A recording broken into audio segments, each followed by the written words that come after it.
Hello बच्चों, तो कैसे हैं आप सब। चलिए एक बार फिर से आपका स्वागत है द एग्जाम स्ट्रेटेजी में। और मैं आपके सामने एक बार फिर से एक नई वीडियो और एक नई सीरीज की शुरुआत करने के लिए लेके आया हूँ। और ये आप जैसा आप देख पा रहे हैं सामने लिखा हुआ है क्लास 10 साइंस के chemical reaction and equation. Chemical reaction and equation chapter की शुरुआत, और ऐसे करके चैप्टर के मैं सारे चैप्टर के को यहाँ पे इस वीडियो में कराऊंगा बारी बारी से, और नोट्स भी सबको कंप्लीट करते जाऊंगा। ये वीडियोस आप दोनों बोर्ड्स के लिए, बिहार बोर्ड और सीबीएसई बोर्ड, दोनों ही बच्चों के लिए काफी उपयोगी हो जाएगी। तो मैं कोशिश करूंगा, मैं उम्मीद रखूंगा कि आपको समझ में आए, और उम्मीद ये रखूंगा कि आपको अगर समझ में नहीं आएगा तो आप कमेंट्स में या और अलग अलग तरीके से अपने प्रॉब्लम्स मार्क करिएगा। और ज़्यादा तरीका तो है कमेंट्स में आपको बताना है कि ये चीज़ें समझ नहीं आ रही, ये चीज़ें गड़बड़ है, इसमें सुधार करने की आवश्यकता है। तो इन सब चीज़ों का स्वागत रहेगा।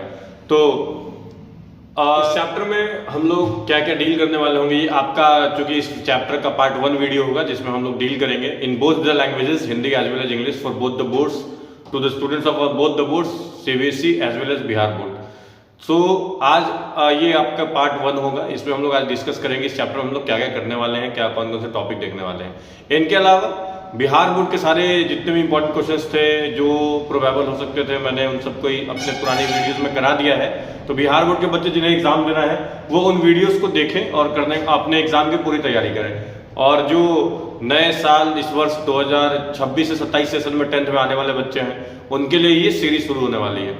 इसके अलावा इस वीडियो में एक और चीज होगी कि आने वाले समय में, मतलब 1-2 दिनों के अंदर ही, मैं जैसे बिहार बोर्ड के पीवाईक्यू इंपॉर्टेंट वाले और सब्जेक्टिव क्वेश्चन छाट करके लाया था, मैं सीबीएसई बोर्ड वाले बच्चों के 10th के लिए भी थोड़ी सी बात को आसान बनाऊंगा। और उनके लिए भी कुछ क्वेश्चंस जो पीवाईक्यू इंपॉर्टेंट होंगे, जो सब्जेक्ट्स इंपॉर्टेंट होंगे, जो लैंग्वेजेस कैसे होने चाहिए, इन सब के कुछ क्वेश्चंस 4-5 सेट्स तो साइंस के जरूर मैं आपके सामने लेके आऊंगा जो सेम पैटर्न रहेगा।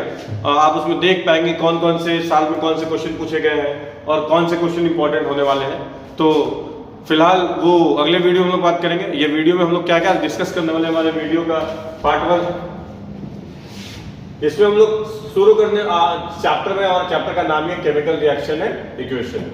ये चैप्टर हमारे जो होगी वो आपका शुरुआत होगा कि कैसे हमारे नॉर्मल डेली लाइफ में ये हमारे जीवन को प्रभावित कर रहा है कैसे। और बहुत सारे बच्चे ऐसे हैं जिन्होंने ये चैप्टर स्टार्ट कर लिया होगा कहीं ना कहीं किसी न किसी तरीके से, और मैंने भी बहुत सारी वीडियोस देखी इसको स्टार्ट करने के पहले। ऐसा नहीं कि चैप्टर मुझे आ नहीं रहा था, तो चैप्टर आ रहा है, बट मैंने नोटिस करने यूट्यूब पे बहुत सारे लोगों की अच्छे अच्छे टीचर्स की वीडियोस मैंने देखी, तो मैंने नोटिस किया कि उन सारी जितना उन लोगों ने डिस्कशन कर रखा है अपने वीडियोज में, उससे उतने और उससे कहीं ज्यादा डिस्कशन हम लोग अपने क्लास में, रेगुलर क्लास में किया करते हैं।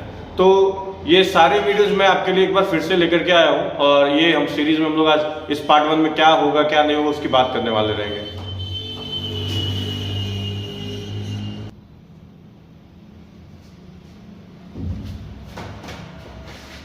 तो इस चैप्टर में हम लोग क्या क्या करने वाले हैं, इंट्रोडक्शन करेंगे पहले कि केमिकल चेंजेस क्या होते हैं। आपने पहले भी 7th क्लास में, 6th क्लास में फिजिकल और केमिकल चेंज, भौतिक परिवर्तन और रासायनिक परिवर्तन के बारे में पढ़ा होगा कि रंग में बदल जाए, परिवर्तन हो जाए तो क्या होगा, what if the substances change its colour, change its shape and size. तो ये सारी बातें हम लोग यहाँ पे आके क्लियर करेंगे। 1-2 इंपॉर्टेंट डिफरेंसेस भी क्लियर करेंगे जहाँ पे हम लोग मिस्टेक्स किया करते हैं, लोग हमें उलझा दिया करते हैं फिजिकल और केमिकल चेंज में। तो इन सारी बातों को हम यहाँ पे खत्म करेंगे, क्लियर करेंगे। जब हमारा ये टॉपिक रासायनिक परिवर्तनों का परिचय, यानी कि ये जब हो जाएगा तो इसमें हम लोग और क्या कौन सी बातें डिस्कस करेंगे, तो हम लोग बात करेंगे वही जो जैसा कि मैंने आपको बताया, फिजिकल और chemical change day to day से हमारे ये कैसे जुड़ा हुआ है, कैसे ये हमारे दैनिक जीवन से संबंधित है।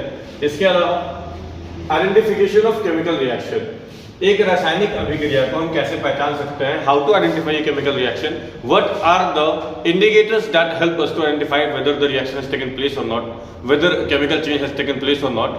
तो ये भी हम लोग देखेंगे।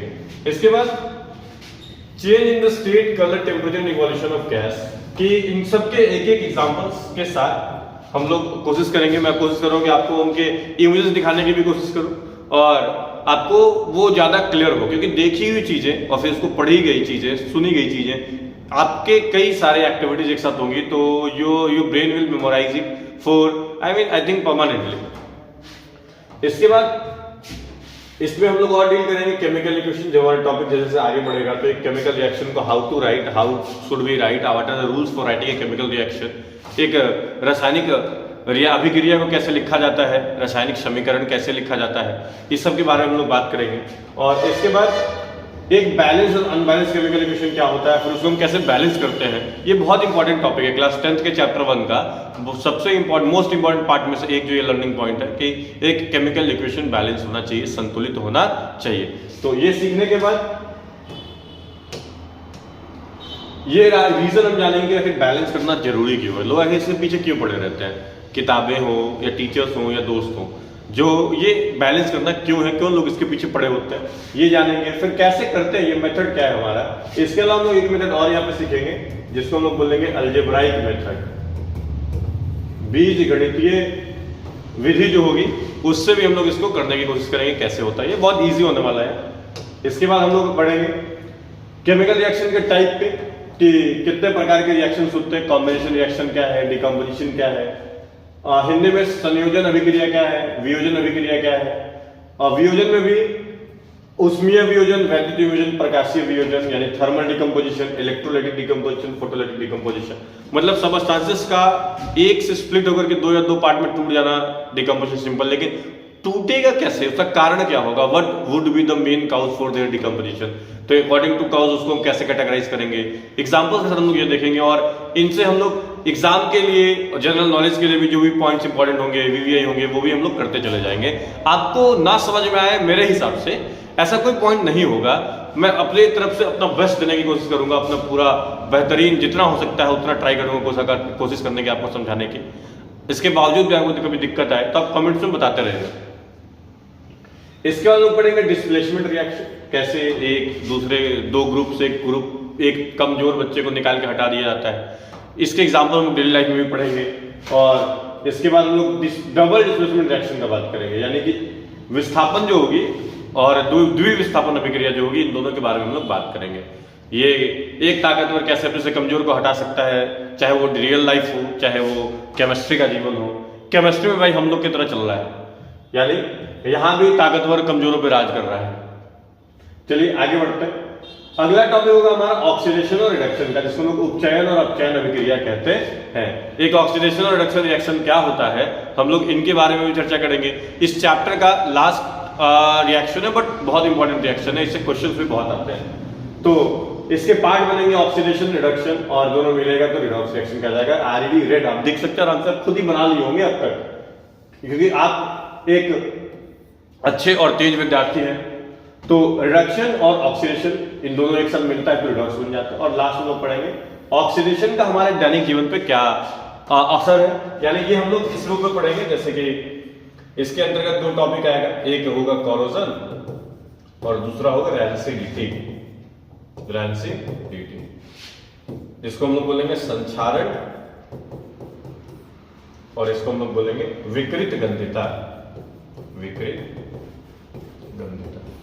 ये दोनों टॉपिक भी इसमें हम लोग आएंगे। और जब ये हम लोग कर लेंगे उसके बाद हम लोगों का लास्ट टॉपिक एक और जो बच जाएगा, जो डायरेक्ट और इनडायरेक्ट करके हम लोग ये कवर कर लेंगे, एक्सोथर्मिक और एंडोथर्मिक रिएक्शन, जिसको ऊष्माक्षेपी और ऊष्माशोषी अभिक्रिया कहा जाता है। तो as we will discuss all this topics, our chapter will be completed, and when after completing the chapter, after completing all the lectures, अगर आप सारे लेक्चर्स को, सारे वीडियोस को अगर ध्यान से देख लेंगे, and at the end of the chapter you will find that no any question could be left by you. ऐसा कोई क्वेश्चन नहीं बचेगा जो आपसे छूट जाए, जो आपसे ना हो पाए।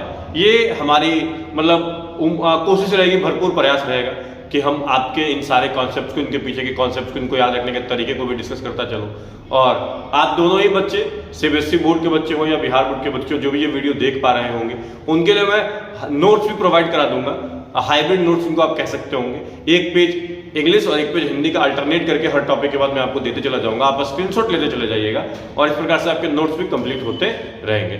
ठीक है, तो आज ये चूंकि इंट्रोडक्शन वीडियो था, तो आज के इस वीडियो में बस इतना ही। फिर मिलते हैं हम लोग अपने अगले क्लास में, अपने इस चैप्टर के पार्ट 2 में। हमारा ये जो चैप्टर है, हम लोग अपने इस चैप्टर के पार्ट 2 में हम लोग मिलेंगे। तो बस तब तक के लिए आप लोग देखते रहिए, जो एग्जाम की तैयारी कर रहे हो एग्जाम की तैयारी करते रहिए, पुराने वीडियोस देखते रहिए, वीवीआई क्वेश्चन जो मैंने करा रखे हैं उनको आप देखते रहिए। और मिलते हैं अगले वीडियो में। Thank you.